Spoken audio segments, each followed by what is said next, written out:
नमस्कार। आप देख रहे हैं N20 लाइव और N20 लाइव की टीम आज पहुंची हुई है स्वर्गीय माता जगमातो देवी की धरती पे नंदामूड़ा में। और यहाँ के जो सांसद पति हैं जो किसी परिचय के मोहताज नहीं हैं, अजय सिंह हमारे साथ अभी मौजूद हैं। तो अभी बिहार में और केंद्र लेवल पे जो चुनावी सरगर्मियाँ चल रही है, जो एक मुद्दा चल रहा है और जो किसानों के लेके जो मुद्दे चल रहे हैं उससे रिलेटेड, और अभी बिहार में कल माननीय मुख्यमंत्री द्वारा जो शराबबंदी को लेकर कानून में जो संशोधन किया गया उसको लेकर हम इनसे बात करेंगे, क्योंकि एक जदयू के कद्दावर नेता भी हैं और सिवान की राजनीति इन्हीं के नाम से शुरू होती है कई वर्षों से। और सिवान में जो अभी स्थिति है वर्तमान में, जो सुरक्षित यहाँ के हर जनता अपने आप को महसूस कर रही है, उनमें अजय सिंह का काफ़ी ज़्यादा योगदान है। तो आइए इनसे मिलवाते हैं। सबसे पहले स्वागत है सर हमारे चैनल पे आपका। आप सबको भी बहुत बहुत धन्यवाद, आप लोग आए यहाँ, और आपके सभी दर्शकों को मेरे तरफ से नमस्कार प्रणाम। तो सर एक सबसे बड़ा मुद्दा बना हुआ है अभी केंद्र लेवल पर बात किया जाए तो किसानों के जो कृषि कानून है उसको लेकर आज करीब 1 साल से ज़्यादा का समय हो चुका है और आज तक की स्थिति ठंडा होने का नामे नहीं ले रही है। तो क्या लग रहा है कि ये कब तक चलेगा और कब तक केंद्र सरकार अपने जो कानून है उसको किसानों को मनवाने के लिए हर संभव कार्य करेगी? देखिए, केंद्र का जो कानून बना है उससे किसानों को परेशानी नहीं है, कुछ पार्टी वालों को परेशानी है। जिन लोग धरना दे रहे हैं, किसान के हित में ये केंद्र का कानून जो बना है, कृषि कानून, वो किसान के हित में है। किसान को समझने की आवश्यकता है और किसी के बहकावे में, किसी के जो है भड़काने में जाने की ज़रूरत नहीं है। अपने हृदय से देखने की ज़रूरत है, अपने ज्ञान से देखने की ज़रूरत है कि ये कानून जो बना है हमारे हित में बना है या नहीं बना है।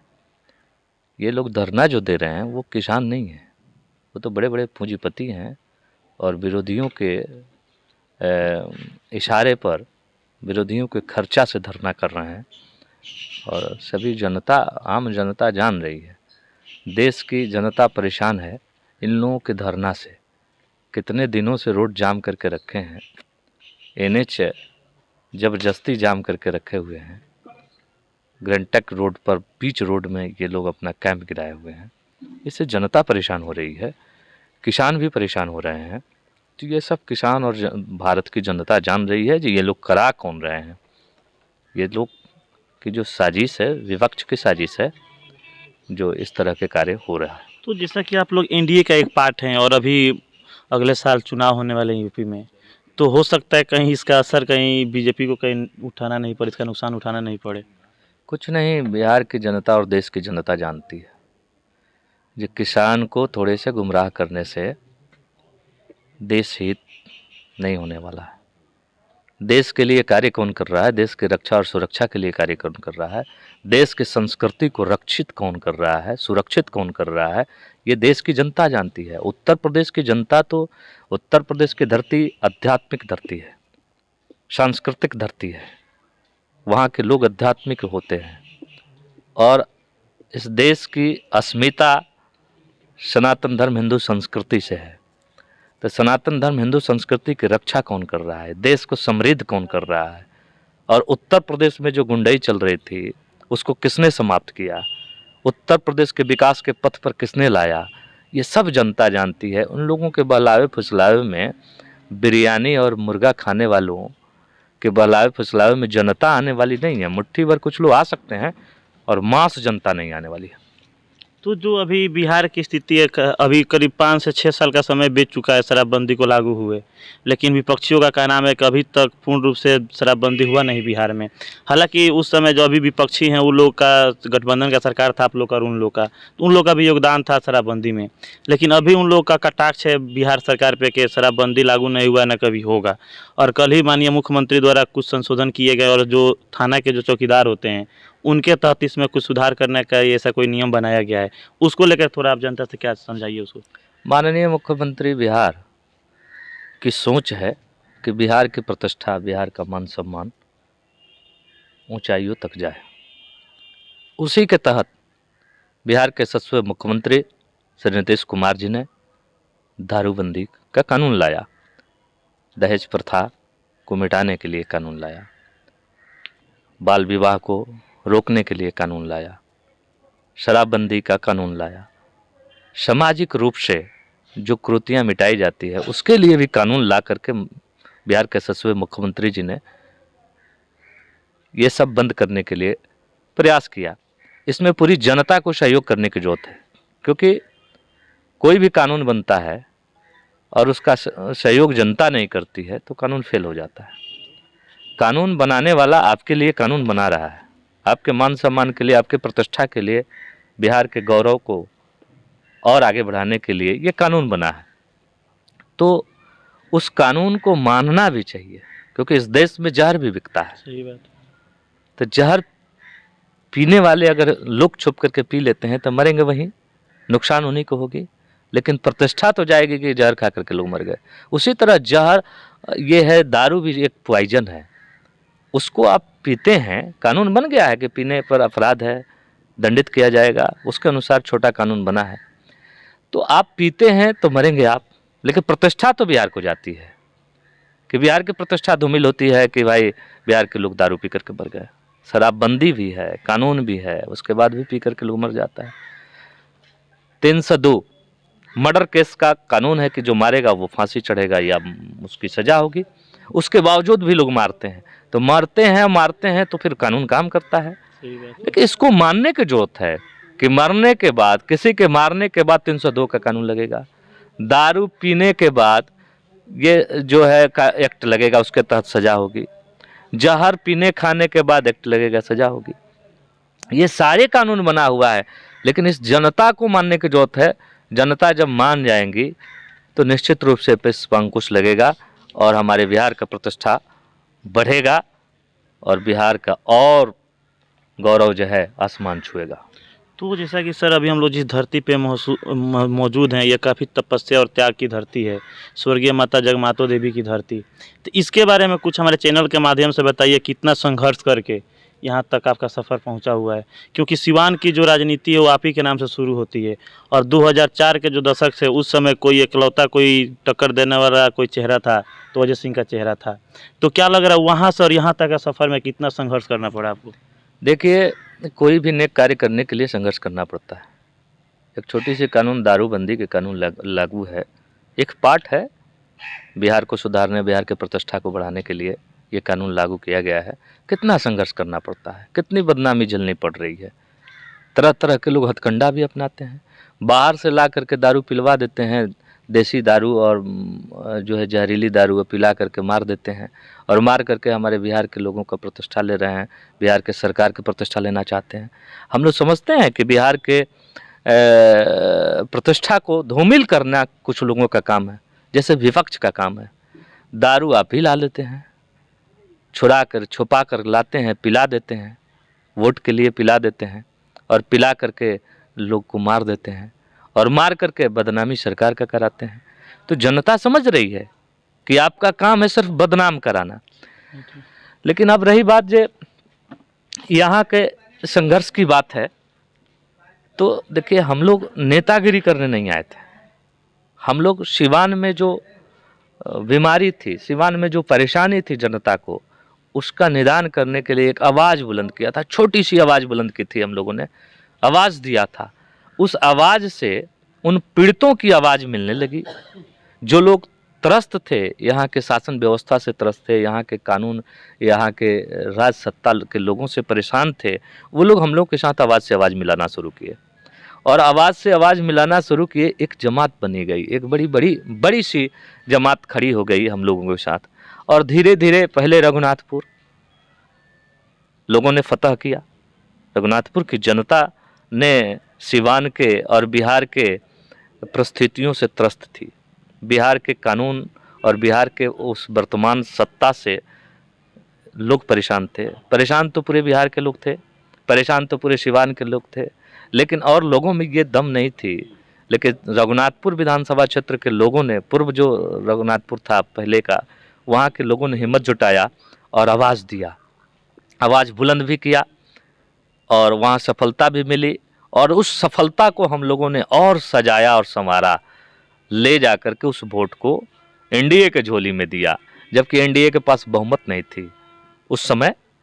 2005 में एनडीए के पास पहले चुनाव हुआ तो बहुमत नहीं था। उसके बावजूद भी, बहुमत नहीं रहते हुए भी, हम लोगों ने सीने पर पत्थर रख करके तो चाहे जो होगा देखा जाएगा। परिणाम, चाहे जो होगा, अब हम लोग इस सरकार को बनने नहीं देंगे जो वर्तमान सरकार थी। और हम लोगों ने एनडीए के खाते में अपना वोट किया। हमारी माता जी एमएलए थी। तो बदला परिदृश्य, सरकार तो नहीं बदली। सरकार तो उन लोगों की सत्ता थी देश में, और उन लोगों की सत्ता बिहार में थी। बिहार विधानसभा को भंग कर दिया गया। जब उन लोगों की बहुमत नहीं सिद्ध हो रही थी तो उन लोगों ने विधानसभा ही भंग कर दिया। किसी को कुछ नहीं प्राप्त हुई। तो फिर चुनाव में चले गए। फिर चुनाव में जाने के बाद हम लोगों ने त्याग किया। फिर चुनाव लड़ेंगे, लेकिन उस आदमी के साथ नहीं जाएंगे जो बिहार के लोगों को तबाह किया है, बिहार के लोगों को लूटा है, बिहार के प्रतिष्ठा को धूमिल किया है। उन लोगों के साथ नहीं जाएंगे। सरकार बनेगी या नहीं बनेगी, फिर जाएंगे चुनाव में। और फिर चुनाव में गए, वही हुआ। फिर बिहार की पूरी जनता संभल गई और पूरी जनता जो है एनडीए के पक्ष में वोट की और बिहार में पूर्ण बहुमत की सरकार बनी। अब तब से बिहार बदला और बिहार का वो पुराना गौरव फिर प्राप्त हो रहा है, लौट रहा है, प्रतिष्ठा लौट रहा है। और माननीय मुख्यमंत्री बिहार के श्री नीतीश कुमार जी हुए और उस समय से बिहार के और बिहारियों के लिए काम करना शुरू किए। नहीं तो पहले की सरकार हुआ करती थी, अपने लिए कार्य करती थी, अपनों के लिए काम करती थी, अपने लिए काम करती थी। और पहली बार कोई बिहार में सरकार बनी है कि सिर्फ बिहारियों के लिए कार्य होता है, बिहार के लिए कार्य होता है, बिहार के प्रतिष्ठा के लिए कार्य होता है और बिहार के लोगों के लिए काम किया जाता है। और आज देखिए पूरे बिहार में कितना अमन चैन है, बिहार कितना विकास किया है। आप जहां चल करके आए हैं, यहाँ आने के लिए कहीं से सड़क नहीं था, बिजली नहीं था, कोई स्कूल नहीं था पढ़ने के लिए। हम लोग यहाँ से 8 किलोमीटर चल करके जाते थे पढ़ने। सड़क तो था ही नहीं, चप्पल मुड़ी पर लेकर के ले जाते थे, पहन के चलने लायक सड़क नहीं थी। बिजली का तो बॉल भी नहीं देखे थे हम लोग, पंखा ही नहीं देखे थे जो चलता था, पंखा तो देखे ही नहीं थे कहीं। इस तरह की व्यवस्था थी। जंगल राज था, जंगल में हम लोग रहते भी थे। ये टापू था, ये जंगल राज था। उस समय हम लोग रहते थे और उब चुके थे।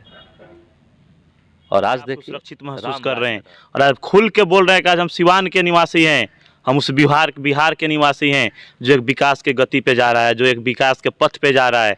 तो निश्चित इसके पीछे इनका संघर्ष और त्याग छिपा हुआ है। तो उसी पे 2 लाइन है कि सब्र रख ओ मंजर भी आएगा, सब्र रख ओ मंजर भी आएगा, प्यासे के पास खुद चलकर एक दिन समंदर भी आएगा। हार करना बैठे मंजिल के मुसाफिर, एक दिन मंजिल भी मिलेगी और मिलने का मज़ा भी आएगा। तो कहीं ना कहीं सिवान की भी कहानी ऐसे ही हुई है। यहाँ तो घर से निकलना दुश्वार था और उस समय एकलौता व्यक्ति जो पूरे सिवान के समझिए तो कलाप को बदलने के लिए निकले हुए थे, सिवान के दशा को बदलने के लिए निकले हुए थे, सर पे कफन बांध के निकले हुए थे। कब क्या हो जाए इनके साथ किसी को पता नहीं था, लेकिन पूरे सिवान की जनता का पीड़ा ये लेके चल रहे थे, पूरे सिवान के जनता का बोझ लेके अपने कंधे पे चल रहे थे। और यही कारण है कि ये जहाँ थे उस समय वहीं के वहीं हैं और सिवान का दिशा और दशा दोनों बदल चुके। सबके आग्रह पर उन्होंने कहा कि नहीं ठीक है चुनाव लड़ेंगे। चुनाव लड़ने की बात उस समय नहीं सोचते थे लोग। विपक्ष के लोग चुनाव लड़ना भी नहीं चाहते थे, टिकट दीजिए तभी भी नहीं लड़ना चाहते थे। लेकिन उस समय हम लोग माता जी हमारी लड़ी चुनाव तो निर्दलीय लड़ी थी। पहली बार 2005 में निर्दलीय लड़ी। उस समय हिम्मत नहीं था किसी को जो निर्दलीय चुनाव लड़ जाए, क्योंकि यहाँ एक फरमान होता था, उस फरमान के खिलाफ कोई नहीं जाता था। उस समय चुनाव लड़ना ही बहुत बड़ी बात थी। हम लोग तो लड़े भी और जीते भी। रघुनाथपुर की जनता की कृपा हुई कि हम लोग चुनाव जीते भी। माता जी बहुत हिम्मत वाली लेडी थी, इसलिए उनको नहीं रहने के बाद सभी मीडिया, सभी ये मैगजीन और पेपर ने उठाया कि आयरन वुमेन थी, आयरन लेडी, लौ माता थी, वो आयरन लेडी के ये मिला उनको। निश्चित रूप से उस समय कार्य करना, उस समय किसी को सहयोग करना, उस समय के चुनाव लड़ना, ये निश्चित ही बहुत बड़ी बात थी। और वैसे परिस्थिति में मेरी माता जी चुनाव लड़ी और सब लोगों ने सहयोग किया, विधायक भी बनी और विधायक बन के बिना लोभ लालच के एनडीए को समर्थन की और एनडीए की सरकार बनाई। उनका लक्ष्य था कि एक माता का जो लक्ष्य होता है, माता का जो स्वभाव होता है कि सारे पुत्रों को खुशहाल देखें, मेरे पास धन हो या न हो, वही मेरी माँ का उद्देश्य था कि मेरे सिवान के सभी लोगों के चेहरा पर खुशी देखे। मेरे पास पैसा हो या ना हो, मेरे पास धन हो या ना हो, उनकी ये सोच थी। और आज उनके सोच बिहार के यशस्वी मुख्यमंत्री नीतीश कुमार जी, सिवान में कविता जी, हम लोग मिल करके लोगों के चेहरे पर खुशी देखते हैं तो हम लोग धन्य हो जाते हैं। हम लोग सोचते हैं कि मेरी माँ की जो सपना थी आज वो साकार हो रहा है और हम लोग सफल हो गए, क्योंकि वो उनकी सपना साकार हो रही है। सबके चेहरे पर खुशी दिख रहा है, सब लोग आज़ाद दिख रहा है। जिसको जो मर्जी करे सो चुनाव लड़ सकता है, अब कोई रोकने वाला नहीं है। जिसको जो मर्जी करे सो बोल रहा है, अब कोई गोली चलाने वाला नहीं है। इस तरह के माहौल हम लोग कल्पना किए थे, सो कल्पना को साकार किए बिहार के यशस्वी मुख्यमंत्री जी, कानून का राज स्थापित करके। नहीं तो यही सिवान था, यही बिहार था जो चलना बोलना सबकी आज़ादी छीन ली गई थी। और आज वही सिवान बिहार है कि आज जो लोग मर्जी करे सो बोलता है। अब तो यहाँ के लोग इतने आज़ाद हो गए कि नीतीश कुमार जी को भी, बिहार के यशस्वी मुख्यमंत्री को भी गाली दे देते हैं कभी कभी। ऐसी आज़ादी मिल गई है। अब हम जनता से कहेंगे कि जो आज़ादी मिली है इसको बरकरार रखिए, ऐसा कुछ मत बोलिए जिससे किसी को ठेस पहुँचे। जिन लोगों ने संवारा है, सजाया है, जिन लोगों ने ये बिहार को के प्रतिष्ठा को बढ़ाया है, उन पर तक कम से कम कुछ ना बोलिए, क्योंकि भगवान भी माफ़ नहीं करेंगे वैसे लोगों पर। कोई कटाक्ष करेगा, कोई कुछ बोलता है, अब शब्द बोलता है तो, क्योंकि इन लोगों के मेहनत से, परिश्रम से, हम सबों के खून से ये आज़ादी मिली है। हमारे परिवार में कई कई हत्याएं हो गई, ये आवाज़ उठाने में कितने लोगों को मारा गया। और ऐसे खून दे करके हम लोग सिवान के लोगों को आज़ाद करवाए हैं और लड़ करके आज़ाद करवाए हैं। तो इस आज़ादी को ज़्यादा दिन तक भोगिए, ज़्यादा दिन तक इस आज़ादी में रहिए, फिर गुलामी की तरफ न ले जाइए अपने छोटी से स्वार्थ में। यही आग्रह करेंगे हम लोगों से। तो जो अभी सिवान की स्थिति है, जो आप लोगों का संघर्ष है 20 साल का, और सिवान का दृश्य बदल चुका है, तो एक कयास लगाया जा रहा है कि जैसे जिनके साथ आप 15 साल तक संघर्ष किए, जिस परिवार के साथ आप और आपका परिवार उस परिवार के साथ संघर्ष किया है 20 साल तक, तो एक कयास लगाया जा रहा है कि राजनीति में हो सकता है ये दोनों परिवार एक साथ दिखाई दे। तो क्या कभी ऐसा हो सकता है? लड़ाई अव्यवस्था से थी, लड़ाई किसी के परिवार से नहीं थी, लड़ाई किसी से व्यक्ति से नहीं था। लेकिन आपके तो परिवार के कुछ लोग को उसमें कुर्बानी देना पड़ा है ना? हाँ, तो मेरे परिवार के लोगों ने कुर्बानी दिया उस व्यवस्था के खिलाफ लड़ करके, उस व्यवस्था के खिलाफ लड़े जिससे हम लोगों को जान गंवानी पड़ी। तो जिसके पास भी देखिए आज की सत्ता है, यदि आप सत्ता के खिलाफ भी कीजिएगा तो आपका जान नहीं जाएगा। लेकिन उस समय की सत्ता हुआ करती थी कि सत्ता के खिलाफ कीजिएगा तो आप पर गोली चलेगा। यही गांव है जो 4 घंटा गोली चली मुझ पर। कई जगह गोली चला मेरे ऊपर, पतार के पास गोली चला था मेरे ऊपर, ये नंदामुड़ा में गोली चला मेरे ऊपर, चैनपुर के बगल में गोली चला मेरे ऊपर। तो कई जगह हम लोगों को जूझना पड़ा इस तरह के। लेकिन अब किसी अव्यवस्था के खिलाफ लड़ाई होती है, किसी व्यक्ति के खिलाफ मेरी लड़ाई नहीं थी। इसलिए आज भी अव्यवस्था कोई फैलाएगा, आज भी उसके साथ जंग होगी, लड़ाई होगी। राजनीति हम लोग करते हैं, हम लोग नेतागिरी नहीं करते। तो एक चीज़ है कि आपके जो विपक्षी हैं शायद उन लोगों का खाना आपके नाम लिए बगैर पचता नहीं है, तो हमेशा आपका नाम उन लोग के चर्चा में रहता ही है। उसके बारे में क्या कहना चाहते हैं? विपक्षी नाम लेता है, लेना भी चाहिए, क्यों नहीं लेगा। विपक्षी को तो नाम लेने से ही उसकी पब्लिसिटी बढ़ेगी, इसलिए तो नाम लेता ही है और लेना ही चाहिए उन लोगों को।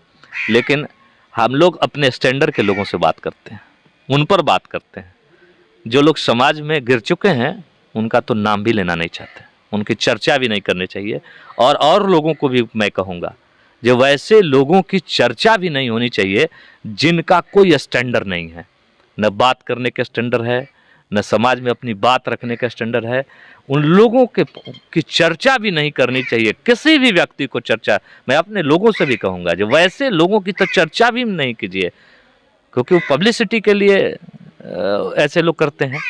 तो पब्लिसिटी उनको चाहिए तो उनको पब्लिसिटी ही नहीं दीजिए, उन पर कुछ बोलिए ही नहीं, कुछ बोलने की जरूरत नहीं है, वैसे लोगों की चर्चा भी नहीं करनी चाहिए। तो अंत में आप सिवान के समस्त जनता से आप क्या रिक्वेस्ट कीजिएगा, क्या निवेदन कीजिएगा, जो माननीय मुख्यमंत्री जो शराबबंदी को लेकर कल संशोधन किया गया है उसको लेकर यहाँ की जनता से क्या अपील कीजिएगा अंत में? देखिए, जनता जनार्दन है, आप मालिक हैं।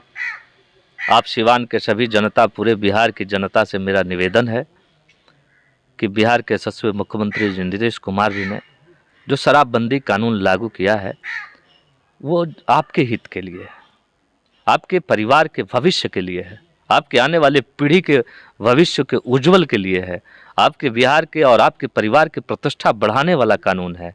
इसलिए किसी के लोभ में, लालच में, किसी तरह के कोई फंसा करके, किसी तरह के बहला फुसला करके आपको दारू पिलाना चाहता है तो आप नहीं पीजिए, क्योंकि उस दारू में जहर है और जहर पी करके जान देना और अपने परिवार के प्रतिष्ठा देना, लुटाना, ये ठीक नहीं है। इसलिए मैं आप सबसे निवेदन करता हूँ कि ये दारू न पिएं और दारू न पिएं, न बेचें, न किसी तरह के कोई सहयोग करें, और जिससे आपकी प्रतिष्ठा और बिहार की प्रतिष्ठा आगे बढ़े।